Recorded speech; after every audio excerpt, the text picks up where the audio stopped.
Hello friends, welcome back to my channel. आज मैं बताने वाली हूँ उपयोगिता के बारे में। अर्थशास्त्र, इकोनॉमिक्स, 12th स्टैंडर्ड की बुक है ये, जो कॉम्पिटिटिव एग्ज़ाम के लिए भी इम्पोर्टेंट टॉपिक है और 12th वाले बच्चे पढ़ सकते हैं, इसको देख सकते हैं इस वीडियो को। तो हम देखते हैं उपयोगिता का अर्थ, प्रकार एवं माप देखेंगे। उपयोगिता का अर्थ एवं परिभाषा। हैंसन क्या कहते हैं उपयोगिता के बारे में? किसी व्यक्ति के द्वारा किसी वस्तु या सेवा से प्राप्त संतुष्टि की मात्रा ही उपयोगिता है। हैंसन क्या कहते हैं? जो किसी व्यक्ति के द्वारा किसी वस्तु या सेवा से प्राप्त संतुष्टि की मात्रा है, इसका लाभदायकता से कोई संबंध नहीं है। जैसे कि मैं फॉर एग्जांपल, अब कोई व्यक्ति है शराब पीता है, उसको शराब से भी संतुष्टि मिलती है, तभी तो पीता है, जबकि उसका लाभदायकता से कोई संबंध नहीं है। तो कहने का तात्पर्य है कि उपयोगिता है ना, व्यक्ति की संतुष्ट करने की इच्छा या आवश्यकता को संतुष्ट करने की क्षमता से लगाया जाता है, न कि उसकी लाभदायकता से। इसका संबंध अनुमानित संतुष्टि से है और इसका फ्रेजर ने इच्छा करना कहा है, इसका अनुमानित संतुष्टि से है इसका संबंध। जैसे कि हम सोचते हैं कि इससे हमें इतनी संतुष्टि मिलेगी, न कि वास्तविक उससे कितनी संतुष्टि मिलती है वह बहुत बाद की बात होती है। लेकिन यह इसका संबंध किससे होता है? उपयोगिता का अनुमानित संतुष्टि से होता है। फ्रेजर ने इसको क्या कहा है? इच्छा करना कहा है, कि हम इच्छा करते हैं इस बात को। इसका वास्तविक संतुष्टि से नहीं है। किसका? उपयोगिता का संबंध। उपयोगिता का संबंध अनुमानित संतुष्टि से होता है। इसका लाभदायकता से कोई संबंध नहीं है, इसका इच्छा करने से संबंध है। दूसरी बात, और इसका आवश्यकता को संतुष्ट करने की शक्ति या क्षमता होनी चाहिए सेवा या किसी भी वस्तु में, जिसे फ्रेजर संतोषजनकता कहते हैं। ठीक है, हमें इसे संतोष या सेटिस्फाइंगनेस कहते हैं। इस प्रकार फ्रेजर के अनुसार उपयोगिता का अर्थ इच्छा करने से लिया जाता है, न कि संतोषजनकता से। अब उपयोगिता विश्लेषण में यह मान लिया गया है कि उपयोगिता को मापा जा सकता है। इसको मापने की इकाई यूटिल्स। तो उपयोगिता को अब इसमें ऐसे मान लिया गया है कि हम ये मानकर चलते हैं कि उपयोगिता को मापा जा सकता है, लेकिन उसको मापने की इकाई क्या है? यूटिल्स। तो उपयोगिता को किस में मापा जाता है? यूटिल्स में। उपयोगिता सिद्धांत के अनुसार व्यक्ति जब वस्तुओं सेवाओं पर व्यय करता है, उपयोगिता सिद्धांत के अनुसार जब व्यक्ति वस्तुओं सेवाओं पर व्यय करता है तो उसके मस्तिष्क में मोटे तौर पर इन वस्तुओं की उपयोगिता अनुसूची होती है। कि मुझे जब कोई व्यक्ति किसी वस्तु या सेवा पर व्यय करता है, व्यय करने की सोचता है, तो उसके मस्तिष्क में एक सारणी या अनुसूची बनी होती है कि मैं इस व्यक्ति पर इतना व्यय करूँगा और मुझे इतनी संतुष्टि मिलेगी। अब इसमें कोई ज़्यादा इम्पोर्टेंट नहीं है, हम ज़्यादा नहीं करेंगे इसमें। आगे देखते हैं। अब इसकी उपयोगिता की विशेषताएं देखते हैं कि उपयोगिता में हम किन विशेषताओं को शामिल करते हैं। अभी हमने परिभाषा देखी है ना, उसके अकॉर्डिंग ही इसकी सारी विशेषताएं हमें इस विशेषताओं में मिलेंगी। उपयोगिता का संबंध वस्तु या सेवा में आवश्यकताओं को संतुष्ट करने की शक्ति से है, इसका लाभदायकता से या हानिकारकता से कोई संबंध। पहली बात हमने हैंसन की परिभाषा में पढ़ ली है कि किसी वस्तु या सेवा में आवश्यकता को संतुष्ट करने की शक्ति या क्षमता से लगाया जाता है उपयोगिता का। इसकी लाभदायकता से हानिकारकता से कोई मतलब नहीं होता है। दूसरी इसकी विशेषता क्या है? व्यक्ति किसी वस्तु या उपभोग करने पर ही उपयोगिता प्राप्त करता है और अतः उपयोगिता का संबंध उपभोग वस्तुओं से है, न कि पूंजीगत वस्तु। अभी दूसरी बात क्या है इसमें? व्यक्ति किसी वस्तु या सेवा का उपभोग करेगा तभी उसे उपयोगिता मिलेगी। जब और इसका संबंध किससे होता है? उपभोग वस्तुओं से होता है, न कि पूंजीगत वस्तुओं से। पहली बात, इसका लाभदायकता से या हानिकारकता से कोई संबंध नहीं है। इसका संबंध है आवश्यकता को संतुष्ट करने की शक्ति या क्षमता से। किसका? उपयोगिता का। दूसरी बात, उपयोगिता का अर्थ उपभोग वस्तुओं से होता है। उपयोगिता का संबंध उपभोग वस्तुओं से होता है, न कि पूंजीगत वस्तुओं से। दूसरी विशेषता। तीसरी विशेषता क्या है? एक ही वस्तु की उपयोगिता भिन्न भिन्न व्यक्तियों के लिए समान, भिन्न परिस्थितियों में एक व्यक्ति के लिए अलग अलग होती है। अब ये एक बात ये है कि उपयोगिता भिन्न भिन्न व्यक्तियों के अनुसार कोई 3 व्यक्ति है, 2 व्यक्ति हैं, अगर एक ही वस्तु का उपभोग करते हैं तो क्या आपने को पता है कि मेरे को जितनी संतुष्टि मिल रही है क्या आपको भी उसी वस्तु से उतनी संतुष्टि मिलेगी। हो सकता है समान भी मिल सकती है, हो सकता हो अपने को भिन्न भिन्न मिले। मैं किसी और दूसरी चीज़ को पसंद करती हूँ, आप किसी दूसरी चीज़ को, उसकी संतुष्टि आपको, आप मेरे को चाय पीने में आनंद आता है, आपको कॉफ़ी पीने में, तो संतुष्टि का स्तर भी अलग अलग होता है अलग अलग व्यक्ति के लिए।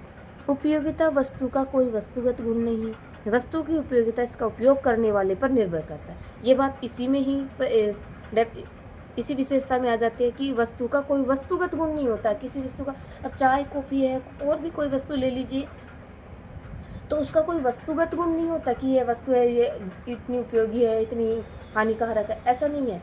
उपयोगिता उसका उपभोग करने वाले पर निर्भर करता है। अगर मुझे चाय पसंद है तो मेरे लिए बहुत उपयोगी है, अगर किसी को चाय पसंद है उसके लिए चाय की कोई वैल्यू नहीं है। तो बात यहीं पर ख़त्म हो जाती है।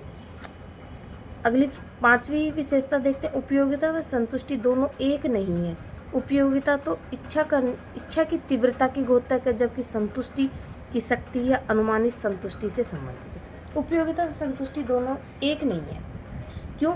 क्योंकि उपयोगिता तो हम किसी चीज़ की इच्छा की तीव्रता कब होती है हमें उपयोगिता किसी चीज़ की, जब हमें अंदर से फीलिंग आती है कि अच्छा होती है किसी को चीज़ को खरीदने की, उसको उपभोग करने की, कंजप्शन करने की। लेकिन संतुष्टि क्या होती है? अनुमानित संतुष्टि होती है, अनुमानित संतुष्टि से संबंधित होती है। संभव है कि उपभोग के पश्चात वास्तव में प्राप्त संतुष्टि अनुमानित संतुष्टि से कम या बराबर या अधिक हो सकती है। संतुष्टि क्या होती है कि यह अनुमानित संतुष्टि होती है। यह अनुमानित हम लगाते हैं कि मुझे चाय से इतनी उपयोगिता मिलेगी, मेरा पूरा दिन निकल जाएगा, अच्छा दिन हो जाएगा। क्या ऐसा हो सकता है? हो सकता है चाय पी के मेरे सिर गैस बन जाए, मेरे सिर में दर्द हो जाए। जो मैंने अनुमान लगाया था क्या वह सही निकला? हो सकता है उससे भी ज़्यादा मैं खूब अपने आप को एनर्जेटिक महसूस करूँ चाय पी के। तो इस तरह से अनुमानित संतुष्टि से होता है, न कि वास्तविक संतुष्टि उससे भिन्न होती है। वस्तु के उपभोग में वृद्धि से अंततः उपयोगिता में ह्रास अवश्य होता है। जब हम किसी भी वस्तु के उपभोग में वृद्धि करते जाते हैं तो अंततः उपयोगिता का ह्रास होना अवश्य होता है। जैसे अब एक रोटी खाई, हमने बहुत तेज भूख लग रही है, चलो एक रोटी इतनी संतुष्टि मिलेगी जिसकी कोई सीमा नहीं। दूसरी खाएंगे उससे कम मिलेगी क्योंकि हम थोड़ी सी खा चुके हैं तो हमारी भूख शांत होती है। तीसरी खाएंगे, एक ऐसा 4 रोटी 5 रोटी जिसकी जितनी क्षमता होगी वो उतनी खा सकता है। एक क्षमता ऐसी आएगी हम पूरी तरह से हमारा पेट भर जाएगा, फिर उससे कोई उपयोग, अगर कोई हमें रोटी देगा तो हमें वो इसकी बिल्कुल भी इच्छा नहीं होगी, हमारा पेट भर चुका होगा तो उससे 0 हो जाएगी। और फिर अगर और भी हमें ज़बरदस्ती करके खिलाएगा तो हमारे वोमिटिंग हो सकती है। इस तरह से उससे नेगेटिव एनर्जी मिलेगी। तो छठी विशेषता क्या होगी? वस्तु के उपभोग में वृद्धि से अंततः उपयोगिता में ह्रास अवश्य ही होता है। उपयोगिता की माप अथवा उपयोगिता को मापा जा सकता है। अब इसके बारे में देखते हैं। इसके 2 सिद्धांत, 2 माप कह सकते हैं। जैसे कि 2 विचार हैं, एक तो है गणनावाचक विचार, दूसरा है क्रमवाचक विचार।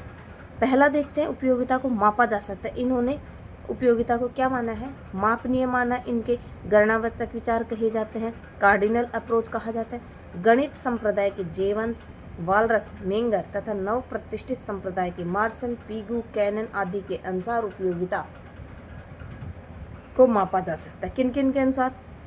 मार्शल, पीगू, कैनन आदि के अनुसार उपयोगिता को मापा जा सकता है। और अभी हम पढ़ के आए हैं कि उपयोगिता को मापने की इकाई को यूटिल्स कहा जाता है। माप का माध्यम मुद्रा है। जबकि व्यक्ति कोई वस्तु क्रय करता है तो उसके बदले में उसे मुद्रा का त्याग करता है। वह त्याग या कीमत ही वस्तु की उपयोगिता की माप है। जैसे हमने कोई वस्तु खरीदी, 1 दर्जन केले खरीदे, हमने 20 रुपये दिए, तो क्या हो गया? उसकी माप क्या हो गई? 20 रुपये। 20 रुपये हमने त्याग किया है, उसके लिए खर्च किए हैं 1 दर्जन केले प्राप्त करने के लिए, तो वह उसकी क्या हो गई? माप हो गई। 20 रुपये के हमने प्राप्त कर लिए 1 दर्जन केले, तो वह उसकी माप है। यदि आपने किसी वस्तु के लिए 1 रुपया दिया है तो यही माना जाएगा कि उस वस्तु की उपयोगिता आपके लिए 1 रुपये के बराबर है। इस प्रकार इस विचारधारा के अर्थशास्त्री उपयोगिताओं को संख्याओं में 1, 10, 20 आदि में व्यक्त करते हैं और इसकी गणना करते हैं। अतः इसे गणनावाचक विचार कहा जाता है। इससे उपयोगिता विश्लेषण का महत्व तो बढ़ा ही, साथ ही उपयोगिता की तुलना करने या उसे घटाना जोड़ना संभव होने के कारण उपयोगिता विश्लेषण में पर्याप्त सरलता भी आ गई है। अब दूसरी अप्रोच देखते हैं, उपयोगिता को मापा नहीं जा सकता। इसको कहते हैं क्रमवाचक विचार या ऑर्डिनल अप्रोच। केवल क्रम दिया जा सकता है। इसके समर्थक कौन कौन है? पैरेटो, एजवर्थ के विचारों के समर्थक। इनके समर्थक कौन? हिग्स, एलन, सैमुएल्सन, न्यूमैन और मॉर्गन्स। इनके अनुसार उपयोगिता की गणना नहीं की जा सकती, उपयोगिता को संख्यात्मक रूप नहीं दिया जा सकता, क्योंकि उपयोगिता तो मानव मस्तिष्क की अनुभूति मात्र है। इनका भी कहना सही है कि इनको मापा नहीं जा सकता। हम कैसे माप सकते हैं उपयोगिता को? मानव मस्तिष्क की उपज है ये, तो किसी वस्तु से कितनी उपयोगिता मिलेगी? सब व्यक्ति की अलग अलग होती है, तो हम उसको क्रम प्रदान कर सकते हैं। इनके अनुसार हम उनको क्रम प्रदान। उनके अनुसार मुद्रा रूपी पैमाना तो स्वयं ही अस्थिर है, अनिश्चित है।